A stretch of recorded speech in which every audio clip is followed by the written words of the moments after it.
suivez sur la chaîne depuis longtemps, si vous me suivez sur Instagram, ce que je vous invite à faire, vous savez que ça fait tellement longtemps que j'ai envie d'essayer cette voiture. Enfin, aujourd'hui, j'ai entre mes mains la nouvelle Alpine A110, enfin la nouvelle, elle n'est plus tellement nouvelle vu qu'elle est sortie en 2017, mais je peux enfin essayer cette voiture, enfin vous la présenter. Ah, je suis tellement content. Donc on est dans la région de Loéac, juste à côté du circuit d'ailleurs. Restez jusqu'au bout parce que là on est sur la route, mais après la voiture on va l'emmener sur le circuit. En plus là c'est trempé, donc c'est parfait, on va pouvoir s'amuser avec la voiture, ça va être top. Mais je suis tellement content d'être dans cette voiture.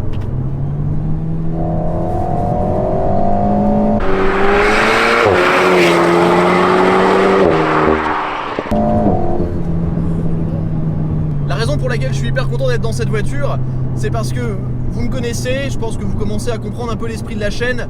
J'adore les voitures qui sont vraiment orientées vers la conduite. J'adore les voitures dans lesquelles on a des sensations, j'adore les voitures légères, pas forcément très puissantes.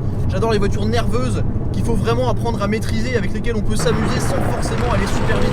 Pour moi ces voitures-là c'est l'anti-course à toutes les supercars qui font maintenant 720, 750, 800 chevaux. Dans cette voiture, on a un petit 1,8 litre turbo 4 cylindres, 250 chevaux, un peu plus de 300 Nm de couple. Et bien sûr la clé de cette voiture, ce qui la rend exceptionnelle, c'est qu'elle ne pèse que 1100 kg avec les pleins, grâce à un châssis principalement en aluminium.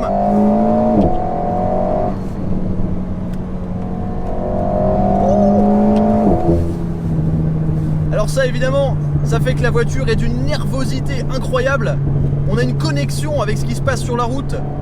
C'est juste dingue. Cette voiture, l'Alpine A110, alors quelles sont les premières impressions de cette voiture ? Alors déjà, la position de conduite est absolument géniale. Je suis assis pile au milieu de la voiture. On a vraiment l'impression d'être enfermé, d'être dans une vraie voiture de sport, parce que la ligne de toit est très basse. On a un toit noir donc qui donne cette impression un peu d'écrasement. Position de conduite très sportive. Les sièges Cinessa Belt qui sont superbes. Alors déjà ils sont magnifiques, en plus ils maintiennent tellement bien. Je suis tellement bien installé dedans, ils sont à la fois très sportifs et en même temps très très confortables. Je me suis toujours dit que cette voiture elle aurait plus de sens avec une boîte manuelle, etc. Alors évidemment, je pense que la boîte manuelle pour des petites voitures comme ça sera toujours l'idéal. Mais franchement la boîte de vitesse est tellement rapide et répond tellement bien que vraiment ça me dérange pas. Et je vais vous dire pourquoi aussi ça me dérange pas. En général, j'aime pas avoir des boîtes de vitesse sur des voitures qui sont assez lourdes et qui sont pas très puissantes. Parce que forcément, une voiture lourde et pas très puissante, elle va pas avoir un comportement très nerveux, elle va pas forcément accélérer très fort. Et du coup, on a envie d'avoir des sensations de l'engagement supplémentaire, on va dire. Alors que là, la voiture, en fait, elle est tellement nerveuse, tellement précise, tellement rigoureuse, que c'est presque pas plus mal, parce qu'on peut se concentrer vraiment sur la conduite. Alors niveau performance, l'Alpine A110, c'est le 0 à 100 km/h en 4 secondes 5. Il faut savoir que c'est aussi rapide qu'un Cayman. Et c'est là où c'est très intéressant parce que cette voiture, on s'est tous dit au début, ouais, elle fait que 250 chevaux. Alors rassurez-vous, une version 300 chevaux arrive en octobre normalement. Sauf qu'elle est tellement légère, il faut savoir qu'elle est 300 kg plus légère qu'un Porsche Cayman. 300 kg, c'est énorme. C'est pour ça qu'elle a des performances similaires. Alors la vitesse est limitée à 250 km/h. Et pour une voiture de 250 chevaux, je vous assure que ça pousse. La première fois que j'ai accéléré avec cette voiture, je me suis vraiment dit, genre je l'ai dit, j'ai fait ouah la vache ça pousse. Parce que c'est vrai, on s'attend pas avec seulement 250 chevaux à avoir une poussée aussi violente, aussi nerveuse. Et ce qui est aussi très amusant, c'est que lorsqu'on passe les rapports, je pense qu'il y a des petites coupures d'injection d'essence. Et du coup il y a des à-coups. Et comme le moteur est juste derrière moi en position centrale arrière, alors déjà il y a tous les bruits etc qui remplissent l'habitacle. Vous voyez, dès que je lâche le pied un peu, il y a des explosions à échappement, on entend un peu le turbo, on entend vraiment le moteur qui fonctionne et les vibrations de la voiture. Et à chaque fois qu'on passe un rapport, il y a une espèce d'à-coup. Là, deuxième 5000 tours minute. Il y a...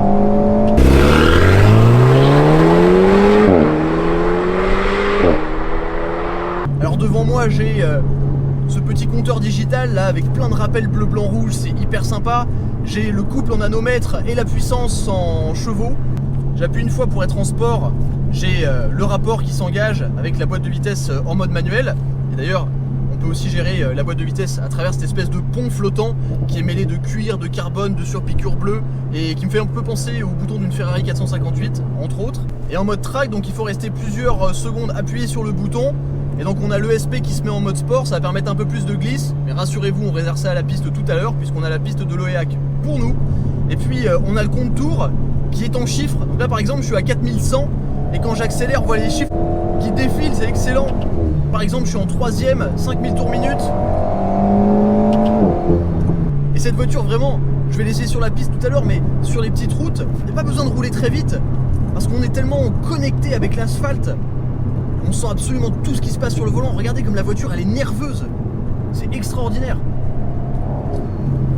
Et on entend le turbo. On entend le turbo qui décompresse lorsqu'on lâche le pied. Et là quand on rentre dans un virage, la voiture elle vire tellement à plat. Et ce qui est vraiment top avec cette voiture, c'est qu'elle n'est pas du tout inconfortable. Elle vire extrêmement à plat, il n'y a pas le moindre roulis. Le train avant est ultra incisif. Mais comme elle est très légère, il n'y a pas besoin de mettre des suspensions très dures. Du coup ça reste complètement roulable au quotidien. Et la direction a un poids qui est mais parfait.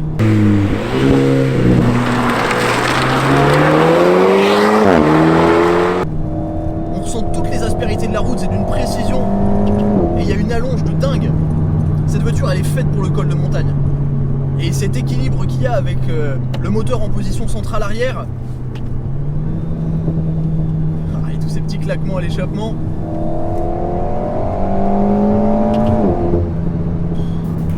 C'est une dinguerie cette voiture, c'est extraordinaire.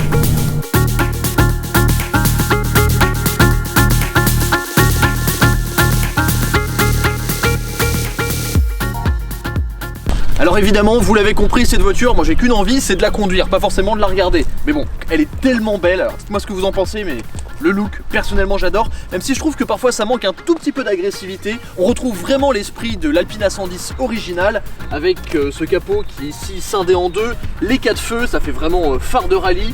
Et on a une bouche qui est vraiment à la fois agressive, à la fois élégante, franchement ça rend super bien, j'adore. Ensuite sur le côté, on a des très jolies petites jantes. Alors le seul défaut que je peux leur trouver, c'est que j'ai l'impression qu'elles sont un peu simples et qu'elles mériteraient d'être un petit peu plus alignées avec la carrosserie. Ça la rendrait un peu plus agressive encore. Logo Alpine ici. Alors désolé, la voiture est très sale, mais on a roulé un petit peu, on l'a lavé tout à l'heure, mais en 5 minutes avec les routes qui sont trempées, voilà, et elle est encore plus sale.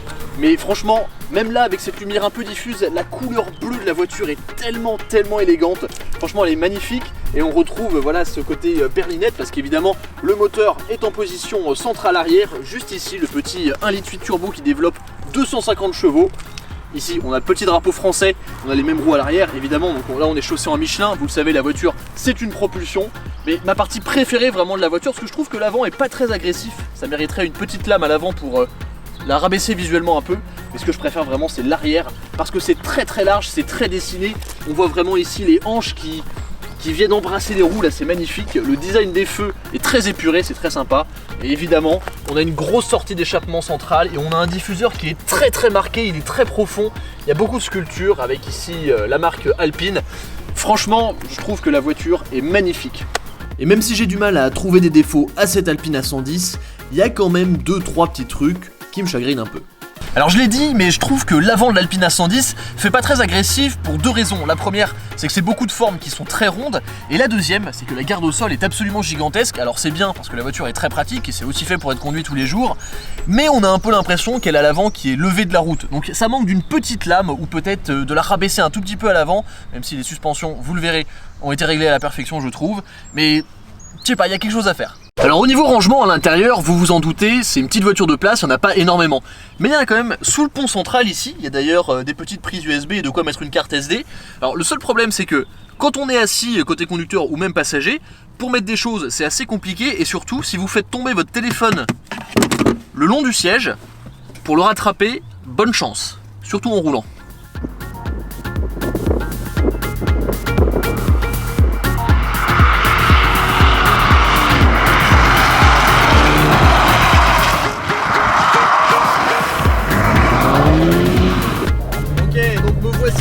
Sur le circuit de l'Oréac.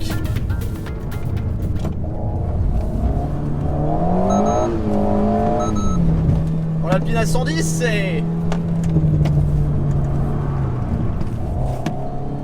Ah.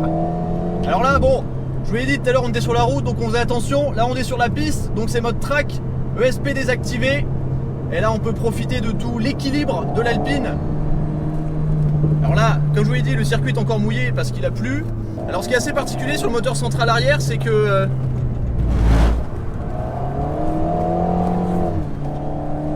c'est que la voiture, elle change très rapidement entre du sous-virage et du sur-virage. Donc il faut être vraiment très réactif. Parce que franchement, j'ai fait quelques petits tours juste avant. Mais si on se plante, elle pardonne pas la voiture. Hop, vous voyez là, elle pivote un peu. Et là, dès qu'on la lance dans un virage, hop, elle se place sur les freins. Alors elle peut vite prendre beaucoup d'angles la voiture.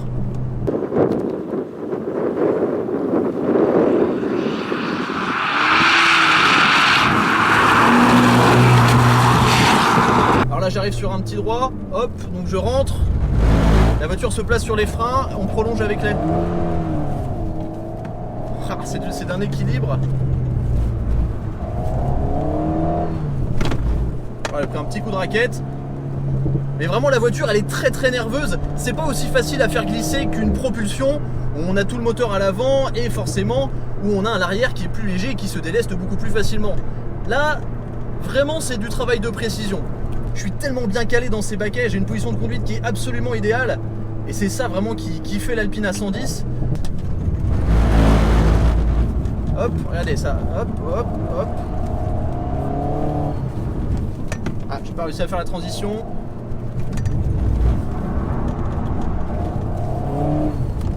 C'est génial parce que lorsqu'on met des petits à-coups d'accélérateur, on entend le turbo qui fait... Ça c'est hyper marrant. C'est là où c'est marrant parce que la voiture au début elle...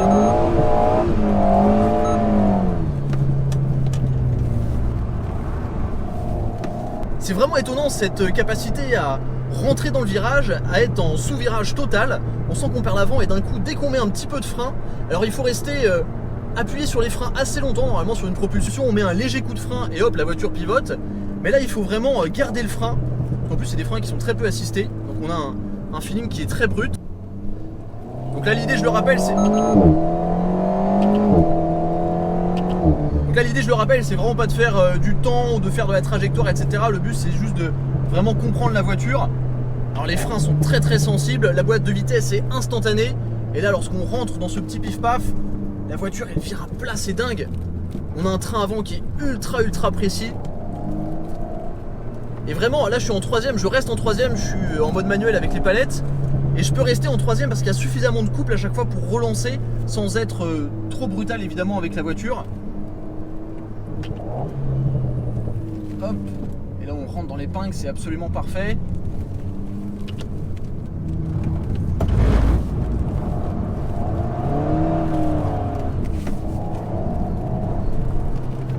Hop. Oh là là, c'est tellement un jouet.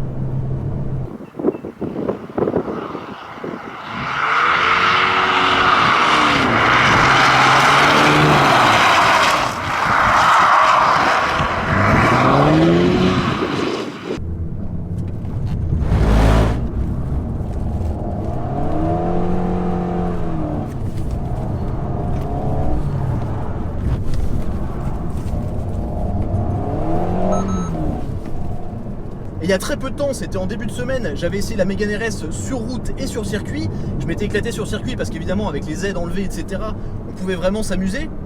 Mais sur route je m'étais pas tant amusé que ça, alors que là sur route cette voiture elle est incroyable. Hop. Et sur circuit, on peut faire tout ce qu'on peut pas faire sur route. On peut exploiter la voiture exactement comme...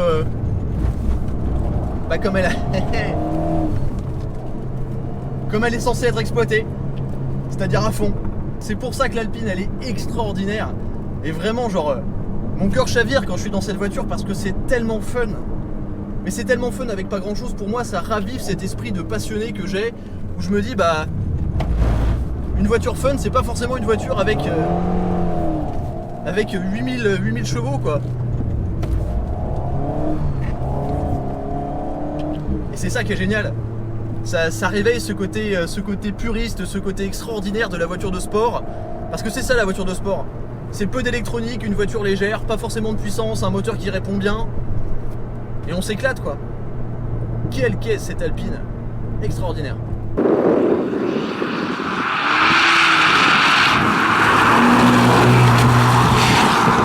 Bon les amis, si je dois apporter une conclusion à cette voiture, déjà il faut que je m'en achète une, ça c'est obligatoire je pense.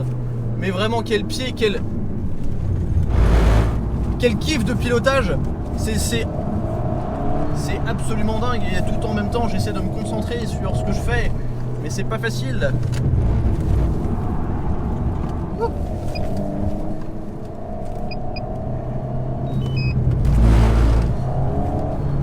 Et là, regardez ça. C'est là où cette voiture, elle est folle parce que elle est tellement nerveuse et on peut tellement la mettre en travers. Absolument où on veut. Bon, je sais pas, mais...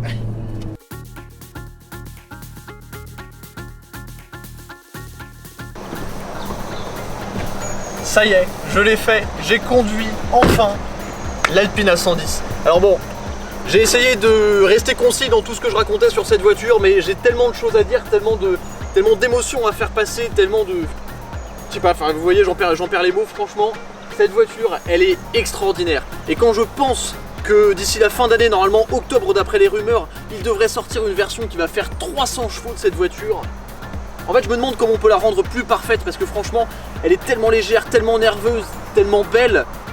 Pour moi, cette voiture, elle a vraiment tout pour elle. Et comparée à un Porsche Cayman, alors pour moi, il n'y a pas photo. Cette voiture, elle est largement au-dessus.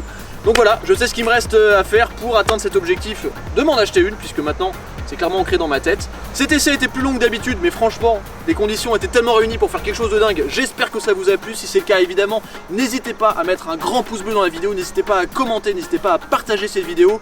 Comme d'habitude, suivez-moi sur Instagram, abonnez-vous à la chaîne YouTube si vous voulez voir plus de vidéos comme ça. Et si vous voulez me revoir faire de la piste sur ce magnifique tracé de l'Aurillac, je vous dis à très vite sur The Glove Driver. Et là, même s'il faut laisser les pneus se reposer un petit peu, je vais continuer à faire des tours en mode normal juste pour être dedans. Allez, ciao!